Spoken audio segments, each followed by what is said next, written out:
Hey, you! Yes, you. Looking at me, looking crazy at you at this point in second in time and space and all them funny things. Do you like stories?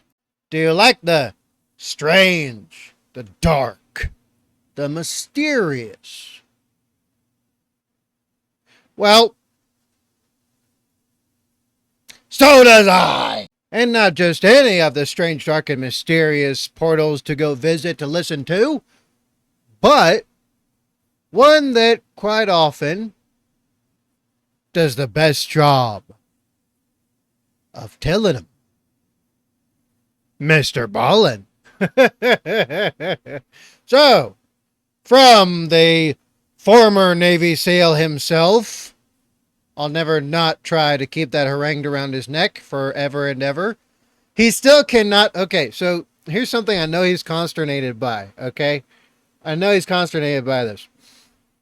He still cannot get away from former Navy SEAL or ex-Navy SEAL. He still is not officially stamped and permanently known as just the storyteller. He is known as the ex-Navy SEAL still. Much to his chagrin. But anyway, that being said, maybe at some point we will make it a reality where he's known as the great storyteller. That being said, MrBallen, they ate the forbidden meat. Top 3 strange but true. Oh, and by the way, to the last person that tried to guess my age, I'm old. I'm retired. I know I look good. Thank you. I look incredibly good for my age. But I could be MrBallen's like older uncle. I'll just put it there. Pretty close guess, but no cigars and no Rolodex. So anyway, let's get into it, shall we? I hope he still has that intro I love so much. Oh, whoops, I forgot. This thing's still... Give me a... Okay, it's gone now. Alright. You ready? I'm ready. Let's jam. After I make myself smaller because I'm dumb. Whatever, that's fucking good enough. Let's go. Today, I'm going to tell 3 strange but true stories. But before we get into those stories, if you're a fan of the strange, dark, and mysterious delivered in story format, then you've come to... Oh my god! I got transported to another place then brought back. That's why the screen flickered. Whoa! To the right place, because that's all we do, and we upload once a week. So, if that's of interest to you, please steal the like button's phone and completely rearrange the location of all their apps. Also, please subscribe to our channel and turn on all notifications so you don't miss any of our weekly uploads. And relocate all... You know, every time you do like an update or some shit, and like on the fucking smartphones, you know, that like the app thingy like will rearrange its freaking self every time they do a goddamn update. Well, they've been doing like an update every goddamn month for Samsungs for fucking, I don't even know how long now. And half the time I can't find the damn app I'm trying to be looking for. And I gotta sit there like, you know, I'm bidening out because my son gave me a hookup. Anyway, let's continue. Okay, let's get into today's stories.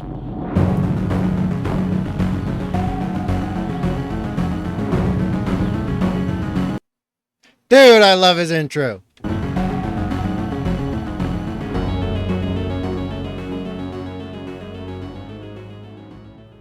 I feel like MrBallen should like make his own like spooky series, like where he creates like horror stories based on everything and anything he's ever done the storytelling for. And then he should put the intro as like the intro for every single time. Yeah, buddy. That'd be so cool. What do you think? Let's go. On the afternoon of September 27th, 1956, a 13-year-old boy named Neary Morgan was walking with his 2 younger brothers through a desert in South Australia called Maralinga. Neary and his brothers were members of an isolated Aboriginal tribe called the Martu, and they were out right now to hunt kangaroos for their family. Dude!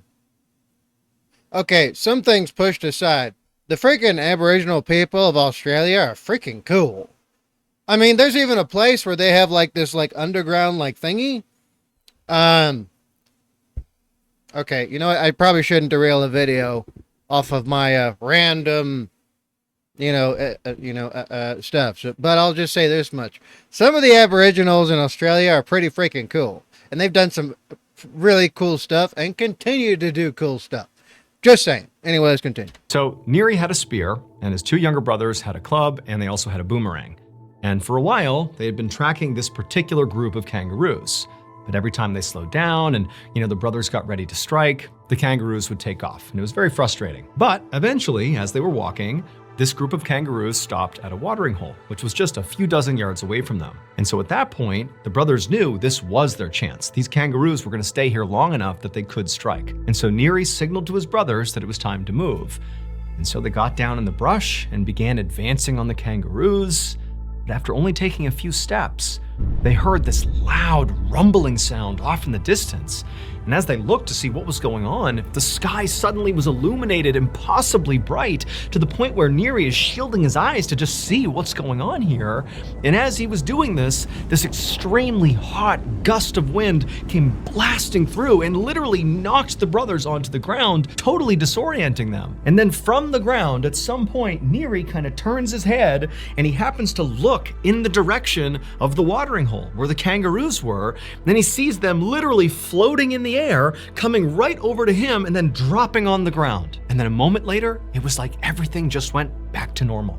The sky went back to a normal color. There was no more rumbling. There was no more wind. Except now, you have all these kangaroos just dead right in front of Neary and his brothers. Now, of course, Neary and his brothers had a lot to process here. I mean, they really had no idea what had happened.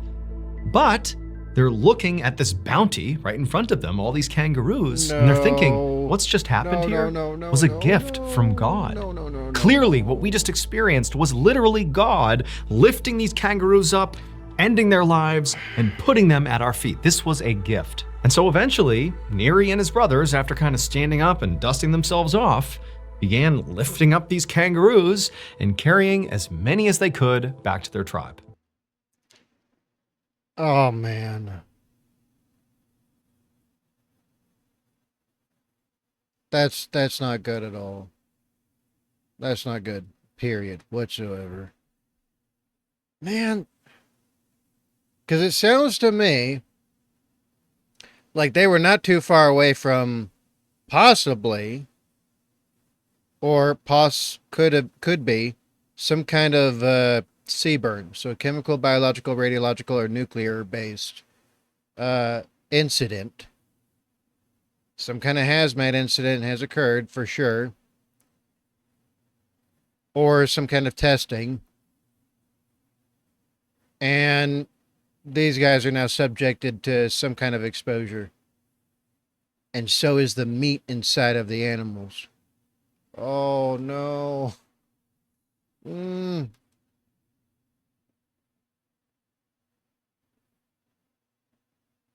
Well, damn. Damn. And then that night, the tribe had this big celebration honoring this gift they had been given from God, and they had this big feast and they ate all this kangaroo meat. I mean, it was incredible. But then the next day, when the tribe woke up, everybody who had eaten any of that kangaroo was violently sick. Damn, and it gets worse. I was hoping maybe like they would carry it and it was a long enough trek to where they get sick, and then sure, it's kind of morbid to say, but this is the reality. You would hope they would have died there and not brought everything back to the tribe. But they did. And now other people are being given secondary exposure, and in some cases, direct exposure to the animals. Oh, bub. It really sucks to hear about this shit happening. I know not everybody has the same kind of training and shit that I do, but fuck. Sometimes I wish humans were a lot more cowardly. Big, giant, bright, flashy ball in the sky, and I'm basically a caveman. I can't fight it, so I'm running away. But no, the instinct to, man, shit. It's frustrating because, depending on level of exposure and all that kind of stuff, and if you have any type of preparation for disasters like this, you can mitigate the negative effects of it pretty quickly. But shit, it's probably been hours and hours and hours already. Now it's been probably a couple days, and damn, dude, that sucks. Let me know what y'all think. Anyway, let's continue. Vomiting, rashes all over their body, aches, pain. I mean, people were really sick. And over the next few days, some people did recover, but a lot of others did not. And soon, people from this tribe began dying. And so Okay, so some people are going to live through this. I was thinking it was going to wipe the whole village and then it'd be a tragic story nobody's heard of. But some people survive. Okay, that's some hope right there. Shit, dude. With a MrBallin video, you know it's almost always going to be tragic, catastrophic, gruesome, and just freaking horrible. But I love the ones where there's like, and then someone survived, and it's like, there's hope. God damn it. Anyway, let's go. naturally, Neri and the other members of the tribe did make the connection that very likely whatever was happening here, the sickness, was tied to consuming that kangaroo meat. And then other members of the tribe who didn't necessarily subscribe to the idea that, this had been a gift from God, just said clearly the meat was poisoned. But they didn't know if that was intentional, if somebody had done that, or if it was just kind of a byproduct of something else. But poison, that's what was doing this. But for Neri and his tribe, this whole event remained a mystery until 1967, so 11 years later, when Neri was 24 years old. That's when representatives of the British government came out to southern Australia, near where the Martu tribe lived, and began trying to clean up the mess that they had made. Shit, dude. I fucking knew it.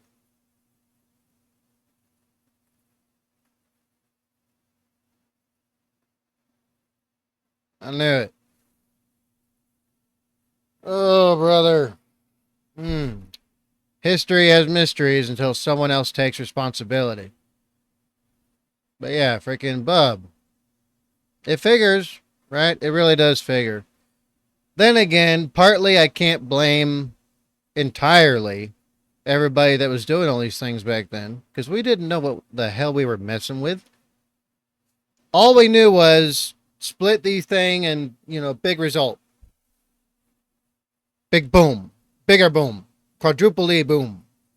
That's all we knew back then.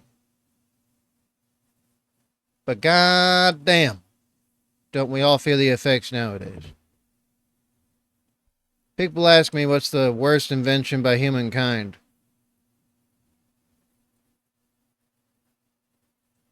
I'd say nuclear weapons.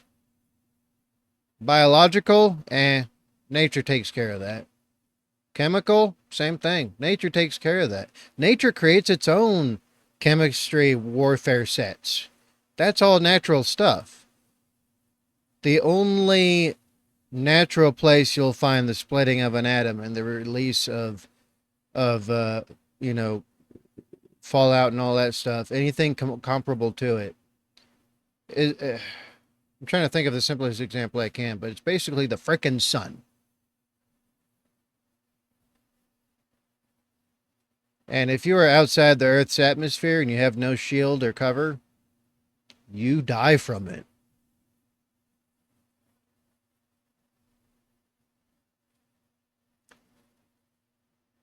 Radiation exposure, it's goddamn god-awful. Especially when it gets spread through people. Dude, there's barely nothing to be done about it when it gets to that point. There's only so much any type of nest or whatever can do. Or any type of hazard response team or hazard or nothing like that. None of them can, if you don't get there immediately upon the incident happening to put measures in place, right? And they're always reactionary measures, unfortunately. You can try to do preparatory, but people don't think about this. But anyway, sorry. I'm going to stop fucking ranting, but goddamn, dude. If only we had known what we had been messing with before we messed with it. Now we're freaking stuck with it. Shit. Everything else, it's whatever. Nature takes care of it. Hell, nature beat the recently man-made virus, right? And we are part of nature. Right? So nature takes care of everything else. Nukes? Sure, nature recovers and comes back. But here's the thing. Humans don't. So we made the ultimate weapon of our own destruction.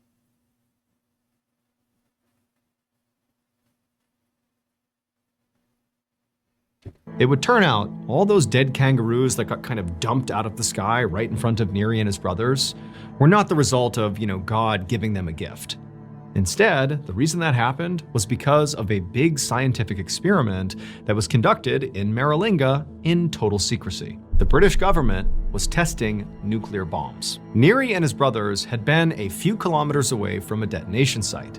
And where they were positioned was basically exactly in the right spot to where they would feel the effects of the explosion, they would hear it, they would see this huge lighting up of the sky, they would feel the shockwave, but they were just far enough away from the detonation site that the shockwave and the blast and all that did not kill them. It knocked them to the ground and made them totally disoriented and confused, and I'm sure it hurt a great deal, but it didn't kill them.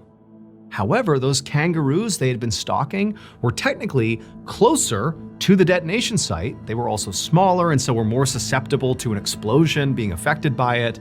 And so they were just close enough that when that shockwave passed through, it lifted up and obliterated the kangaroos and threw them right in front of Neri. They were like right at that perfect separation point.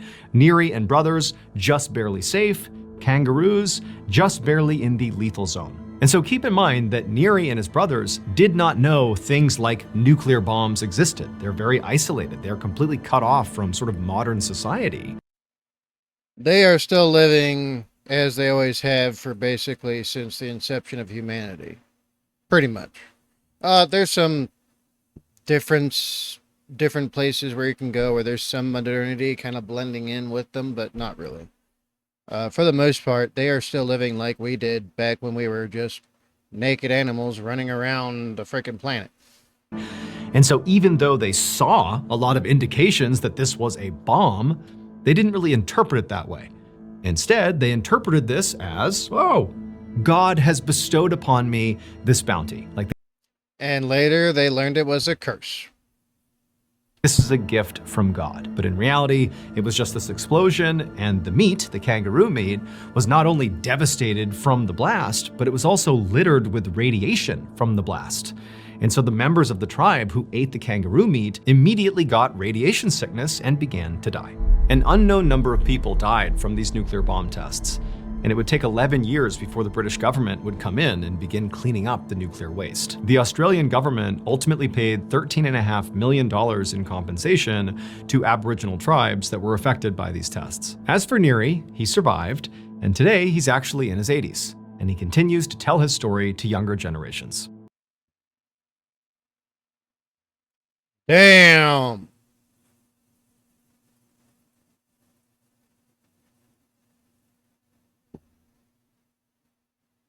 Salute to you, Nyari.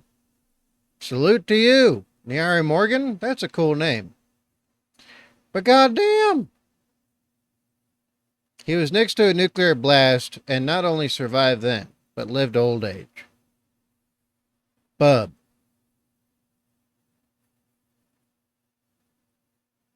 Well, God love him.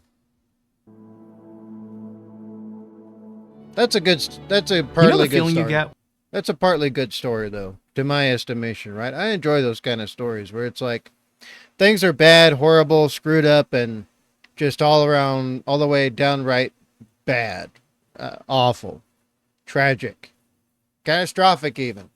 But if there is someone that can survive it, right? Especially as someone who, that's been my whole life. I've survived all the worst shit everyone else doesn't survive. On average. And there's nothing special about me. I'm just another human dude, right? I'm just a guy who, like millions of others, put on a uniform. And yet I survived stuff nobody else did. So I love those stories where I don't feel alone, you know? Where my survivor's guilt isn't trying to throw me down a long hole.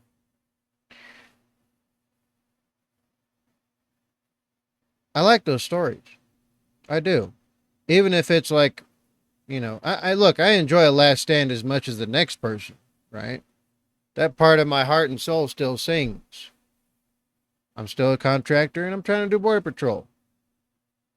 That part of me is still alive and well. But I do love to hear when someone has gone through it all and come out alive and have survived it.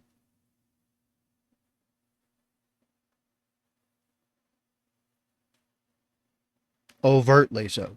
When you're listening to a story and it's so good that you're completely wrapped up in it and you simply have to know how it ends? Well, I can tell you that feeling, that is the power of Audible.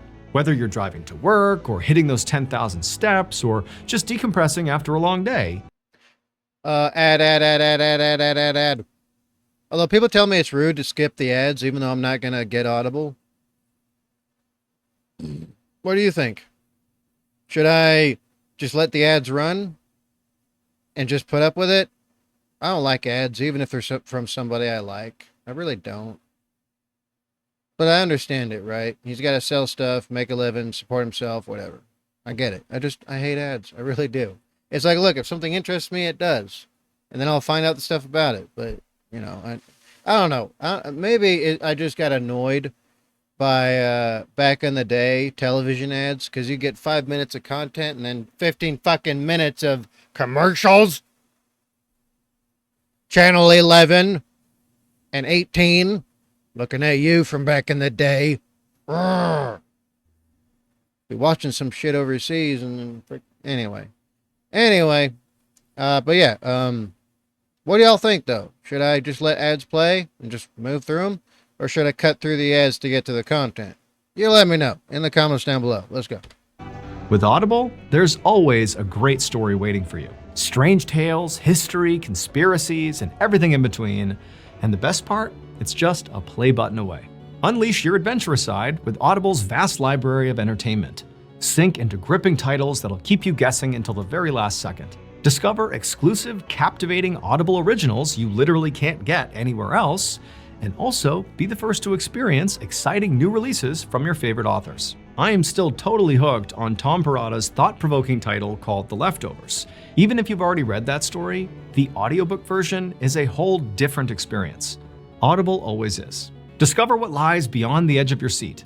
Your next great adventure awaits on Audible. Start listening today when you sign up for a free 30-day trial at audible.com/MrBallen. Okay, back to the stories. That is again audible.com/MrBallen. MrBallin. It was so funny when I first discovered him and I heard his name. Because when I first saw him on the YouTube, I was like, MrBallin. Oh, because he has that picture of him as when he was a Navy SEAL still. I was like, oh, so he must be one of those guys, right? And then I click on the channel and it turns out he's telling a story. I was like, oh, right? And then I find out later he and I have been in the same exact places. I was like, wait, you were one of those SEALs? Huh, that's funny. We were there too. Holy damn, dude. Yeah, what happened to him sounded pretty scary. But it's understandable, his reaction to it. But anyway, let's continue. Yeah, I was thinking like MrBallen. Oh, he's like your SEAL's SEAL, right? If you know, you know.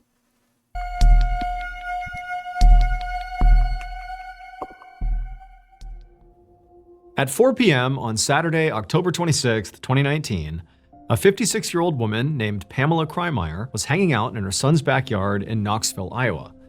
She was there with her son and his wife, who was expecting a child, along with some other relatives.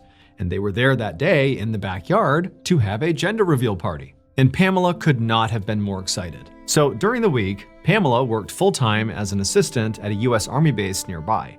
But to her, that was just a job. That was not like her identity. Where Pamela really put all her energy was her family. I mean, she really identified not as somebody who worked at that army base, but rather as a mom and a wife and a grandmother.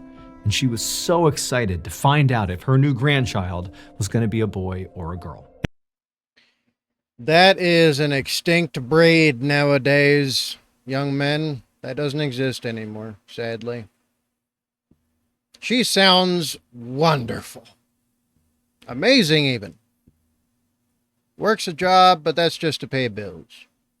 Her life is surrounded by what's important and what really matters. The new life she is custodial for. Man. Too bad that's dead and gone. Rest in peace. Rest in peace. Hopefully you're there with fellow angels. And so after a little while, Pamela's son finally signaled to the group that it was time to get started. And so Pamela and the other relatives got really excited and they backed up towards the fence on the side of the yard. And Pamela pulled out her phone to film this because she wanted to make sure she saved this moment for future generations. I mean, this was a pivotal moment in her family's history. And so all excited, Pamela's filming, and Pamela's son and his pregnant wife walked towards the middle of the yard where there was this device that was set up that was basically going to reveal whether it was a boy or a girl. Blue for boy and pink for girl. There was going to be some dust kind of shot out into the air. And so Pamela's son turns to the crowd and says, "Okay, you guys ready?" And Pamela's really excited. She gives a thumbs up and she's filming. And then No. No.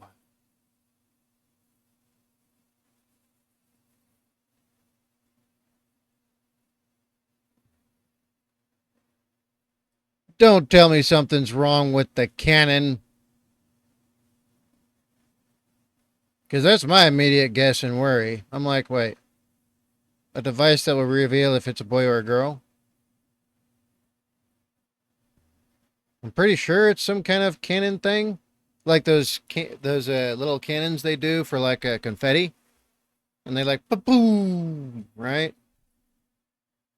Wait, or is it something? Oh no, oh, man. My anxiety is high enough. Let's go. Pamela's son turns away from the crowd and he kind of leans over this device. He does something to it. And then he and his wife backed up along the fence line with the other relatives. And everybody watched and filmed, waiting to see if this device was going to spit out blue or pink. But before anybody could see any color, there was this deafening booming sound. And then for Pamela, everything went black. A split second later, the backyard was absolute chaos as people screamed and called out to call 911. It would turn out the device in the middle of the backyard that was going to be used to reveal whether the baby was a boy or a girl was a homemade device. Basically, it was like the cylinder that Pamela and her son and family had made that basically would fire off either pink or blue powder. Except the tube that the powder sat inside of was metal, and then what they were using to basically shoot the powder out was gunpowder. So they basically packed gunpowder into a metal tube, sealed it off, and then attached a fuse to the gunpowder. And so when Pamela's son went and lit the fuse, as he leaned over and lit the fuse and said, "Okay, we're gonna see what it spits out," he had lit, effectively, a pipe bomb. And then when the fuse ignited the gunpowder, the metal tubing exploded and sent shards of metal up to 400 feet away. And one particular piece of metal shard went right at Pamela and into her head. When first responders showed up in the backyard, they saw a scene that was absolute chaos. Holes in the fence, holes in the house, metal everywhere, and Pamela lying up against the fence on the ground, dead. Amazingly, despite the shrapnel being blasted out all over the neighborhood and in close proximity to other people in the backyard, Pamela was the only fatality. And because it was ultimately ruled an accident, no one faced criminal charges. No. No, no, no, no, no, no, no. Bub. That sucks. I get it. Accident. But here's the thing. They require you to be trained to do such things in the frickin' first place for these very frickin' reasons. Look, I know, okay? I know. I'm not a fan of regulation and federal law and all them kind of the fucking things anyway either. Okay? I'm not a fan. I don't like the ATF. I hate the FBI. They've actually tried to kill me because of false reports. Because of Team YouTube members who hate me. Alright? I hate the ATF, hate the FBI, hate them all. I get it. You still need proper training and certification to deal with such things in the first place. I get it. You want it to be homemade, but did you even try to do? I get Demolition Ranch is freaking, infamous for stuff, but he takes all the safety precautions he can. Too bad he's gone now. Rest in peace, brother. I'm talking about his YouTube career, not him personally. But come on. Come on. I get it. I do. Don't tell me what to do. Until I need to come to you to figure out how to do it. Right? That should be the mentality, if at the very least. Not, I'm just going to do this thing and make this thing and do it and cool. No. Too many mistakes were made. Someone should have done jail time, at the very least. The son should have done some jail time, at the very least. Right? Because that's negligence. And that is horrific negligence. People might say something like, oh, well, the result of the catastrophic results of the action being felt immediately should be the punishment.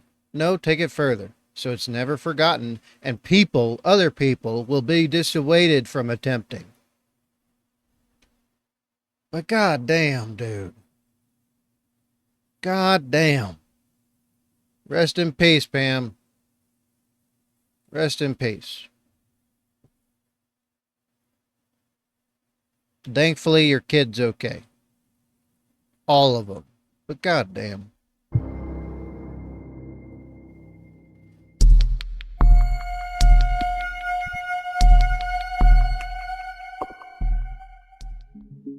On the morning of October 30th, Okay, I'll be back. My mouth's kind of dry. I need some tea. Okay, I'm back. Got my tea and everything, but I then got hungry, so I made some food. It's honey fried chicken and peas with scrambled eggs and mozzarella cheese. And what you do is you throw some parsley on top after it's done cooking with some salt and lemon pepper. It's amazing. Anyway, let's continue. 2014, a 54-year-old Russian pilot named Sergei Galitsky, along with his translator, walked into the Flight Safety International building in Wichita, Kansas. This building was inside of the Wichita National Airport, and it was basically just a big training facility for pilots. Once inside, Sergei walked up to the front desk and explained to the clerk in Russian that he was here that day to try to get a certification for a particular type of Cessna plane. His translator then repeated what he said in English to the clerk, at which point the clerk nodded and said they would go back and get Sergei's instructor. A few moments later, the clerk returned, now with a 78-year-old man named Jay Ferguson, who was the instructor. Jay introduced himself to Sergei and the translator, they all shook hands, and then Jay led the two deeper into the building. And as soon as they were inside, Sergei and the translator saw all this crazy high-tech training equipment basically everywhere they looked. You know, the background music, it's too much. It's too much. The background music is freaking all nice and cheery and everything's all feel good, fuzzy wuzzy, freaking rainbows and all that shit. I swear to God, it is more anxiety inducing having the happy music before the catastrophe happens than having the doom music as everything goes in. I swear to God. Eventually, Jay came to a stop in front of this big, white, circular pod that was up on top of this electronic base. Now, to the untrained eye, this might look like a futuristic amusement park ride, But to Sergey, he knew what this was. This was a flight simulator. So Sergey had been a pilot for over 30 years. He had loads of experience flying. He had flown big commercial aircraft and helicopters.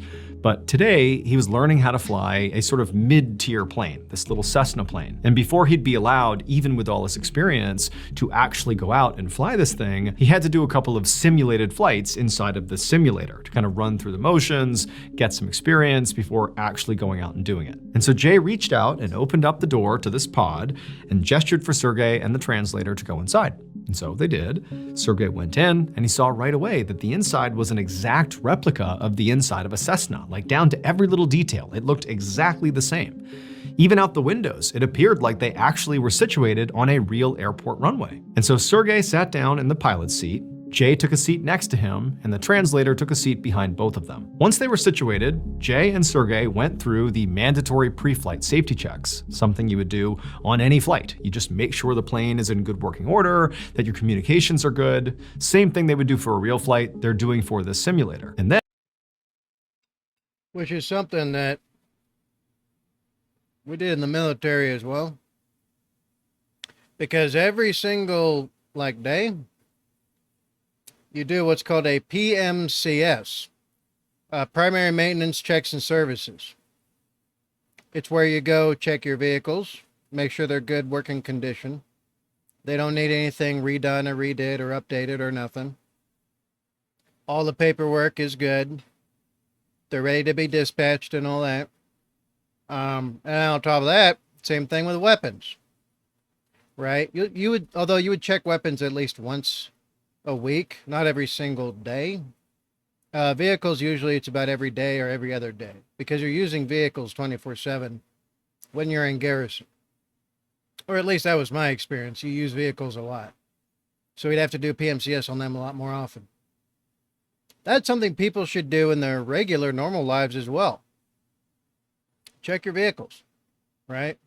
There's been plenty of people who have that kind of habit who prevented themselves from being either assassinated or killed by an accident because they do checks on their vehicles. It's either every day or every couple days, and they check them up top to bottom as best they can, right?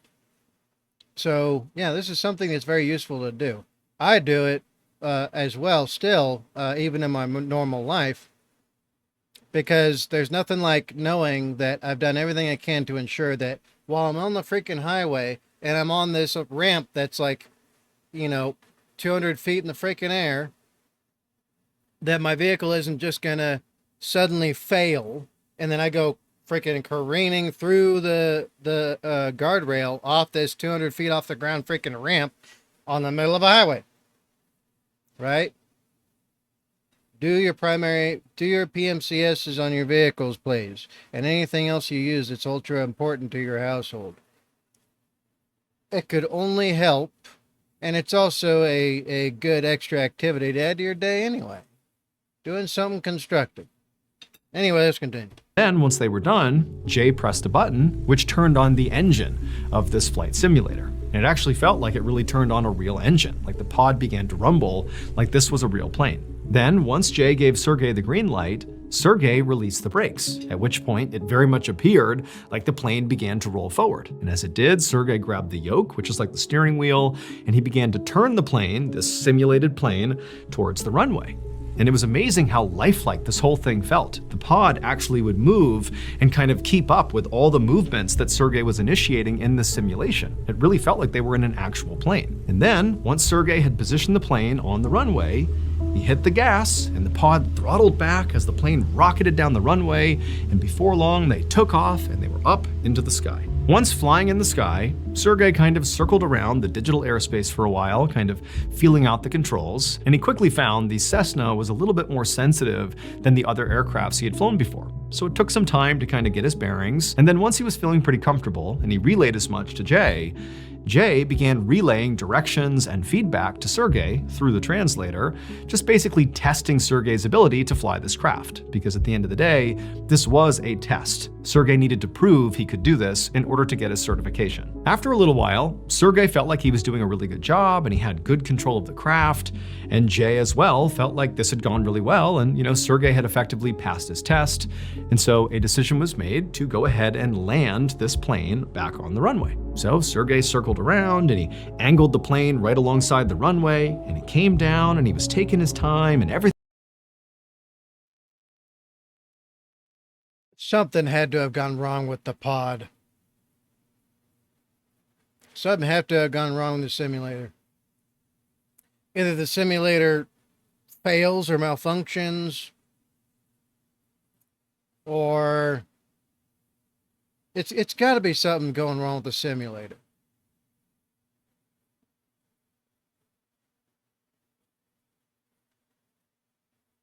And I know that those pods are not, perfectly airtight, so they couldn't have gotten trapped in there and then suffocated to death.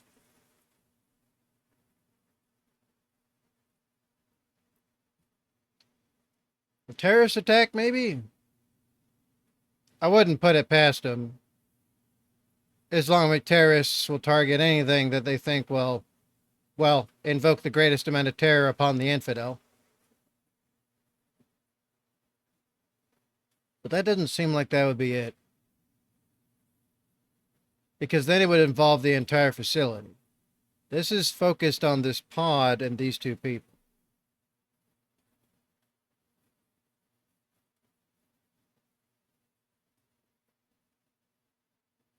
Maybe an electrical fire happened?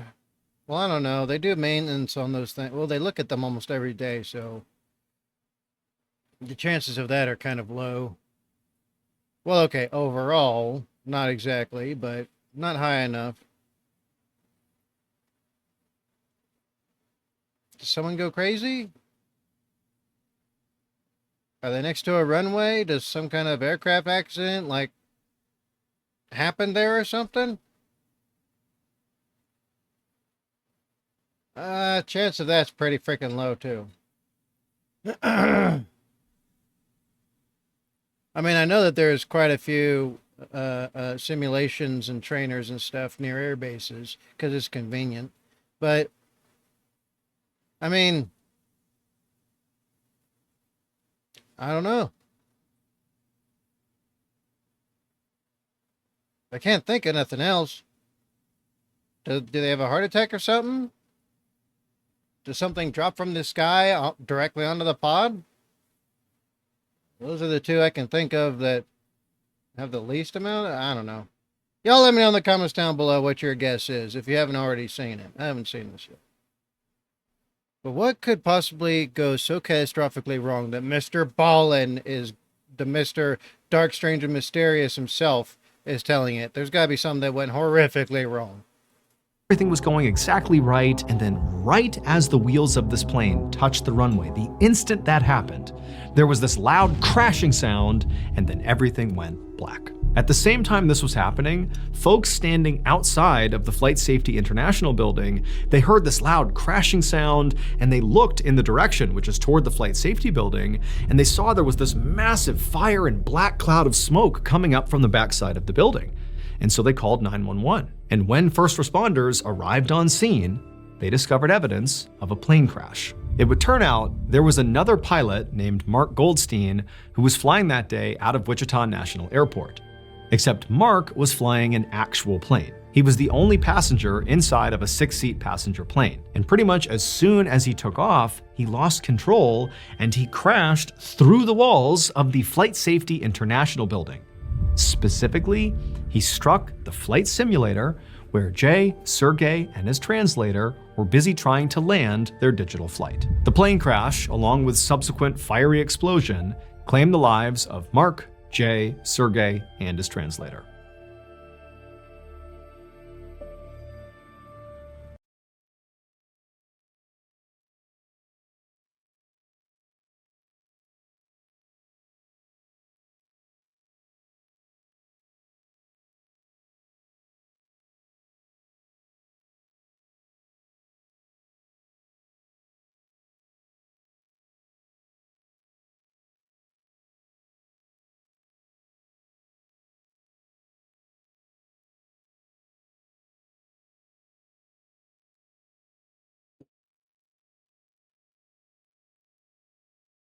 Well, shit.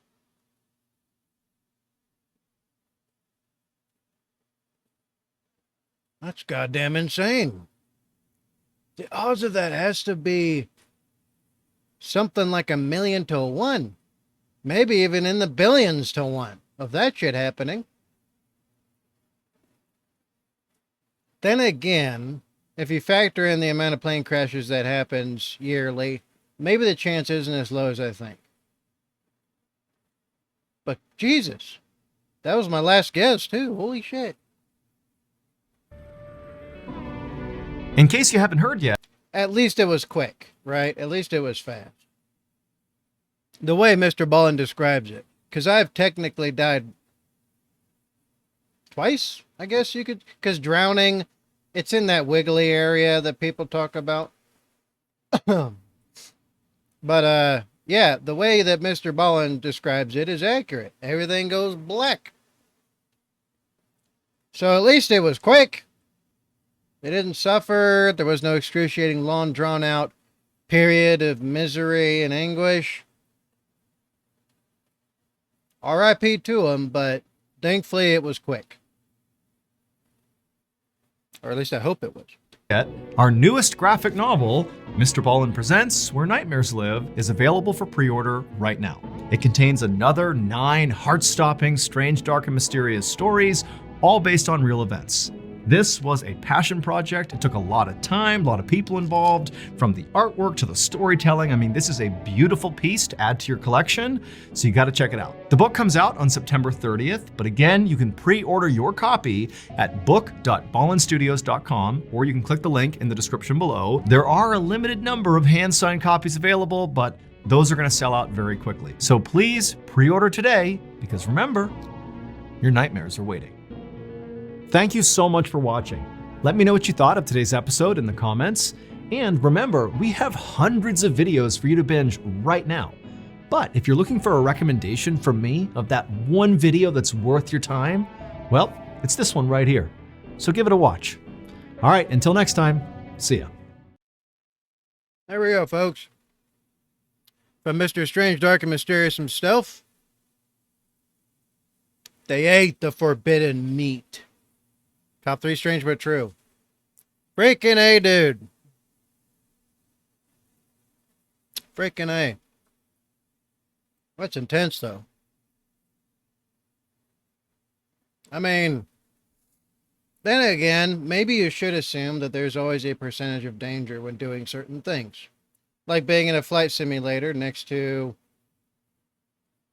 well, an airfield. And the chance is always above 0 that disaster and catastrophe can occur. So maybe you should always walk into things assuming so, and hopefully being prepared for it. But if not, well, at least it might be quick. But what did y'all think? What did y'all think? Me personally, I like number 1. I like number 1 because there's some survivors. There's some survivors. Not due to their own negligence, right? But what do you think? You let me know in the comments down below. All right. You know what time it is. Be good. Be safe. Make it life for yourselves. Don't compromise safety and security for nobody and nothing. Death and disaster is only a second away. Do what you can today. And I will see y'all in the next one. I'm Badger7 Actual, the formerly homeless veteran. Blast Cat Badger out.